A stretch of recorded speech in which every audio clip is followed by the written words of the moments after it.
Что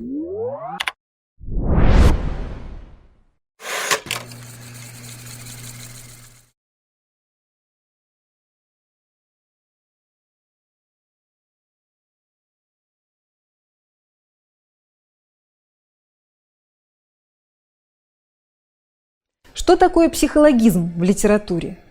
Это изображение внутреннего мира человека, его мыслей, чувств, черт его характера, динамики душевных состояний. И это едва ли не самое интересное в книге, то, ради чего ее стоит читать. Писатели по-разному раскрывают нам тайну души человека. Есть психологизм открытого типа, развернутый психологизм, когда подробно воспроизводится внутренняя речь человека, образы, возникающие в его сознании, воображении. Есть скрытый или тайный психологизм, когда о внутреннем состоянии героя читатель догадывается по внешним проявлениям, по деталям поведения, особенностям речи. Палитра приемов психологизма многообразна. Для развернутого, открытого психологизма в первую очередь характерна речь самого героя. Персонаж рассказывает о себе в монологе исповеди, в монологе проповеди, в монологе отповеди.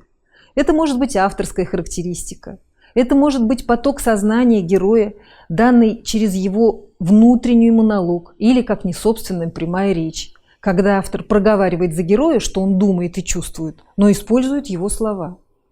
Интерьер, пейзаж, портрет характерны больше для скрытого типа психологизма. Психологизм Толстого раскрывается в изображении человеческого общения. Через диалог Толстой воплощает путь понимания себя, понимания другого.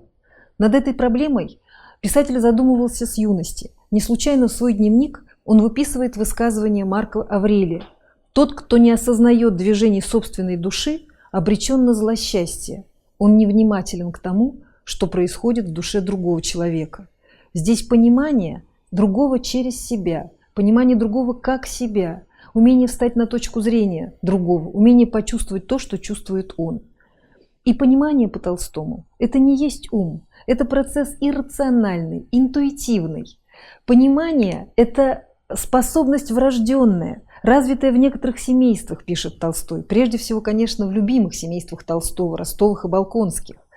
Эта способность состоит в чуткости и в такте, в условленном одностороннем взгляде на предмет. Важная мысль, что понимание не в словах. Удивительная цитата из «Отрочества». «Глаза наши встретились, и я понял, что он понимает меня, и то, что я понимаю, что он меня понимает». Здесь такая усиленная толстовская тавтология. Понимание не в словах. Понимание иногда противоречит сказанным словам. Вот старый Болконский приходит к сыну и спрашивает: «Что, плохи дела, а?» «Что плохо, батюшка?» «Жена», – коротко и строго говорит отец. «Я не понимаю», – холодно отвечает Андрей, а через несколько строк мы видим авторское заключение. Андрею приятно и неприятно было, что отец понял его. Поразительно. Поразительный мотив небрежения словом у Толстого. Небрежение словом – это когда главное не в словах. Поэтому, если я вам предложу цитату из Мережковского о двух наших художниках, о Толстом и о Достоевском, я думаю, что вы заполните их именами эту цитату.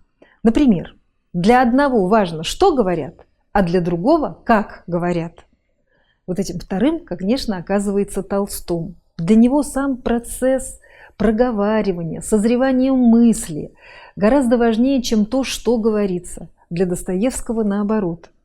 И если мы возьмем схему коммуникативного акта, классическую схему, есть собеседник первый, собеседник второй, есть сообщение, то три вопроса, которые все психологи мира рисуют под этими составляющими: что говорится, кто говорит, кому говорит, они будут недостаточны для психологизма Толстого.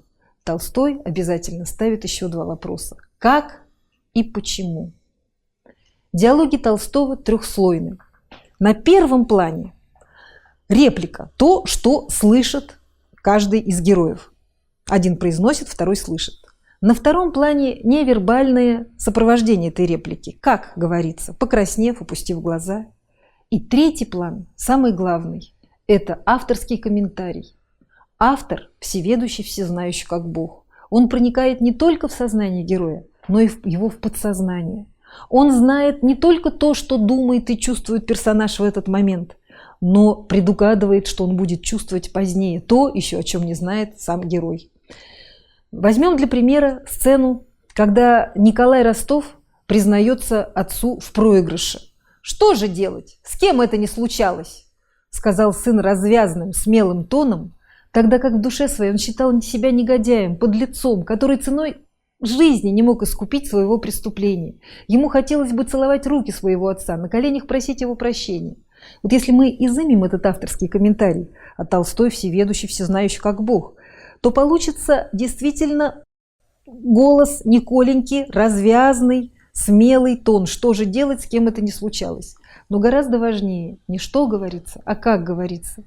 И это понимает старый граф Ростов. Происходит чудо понимания. Он на этих словах опустил глаза, как будто отыскивая что-то, и заторопился уйти из комнаты. Он понял, что Николенька чувствует в этот миг.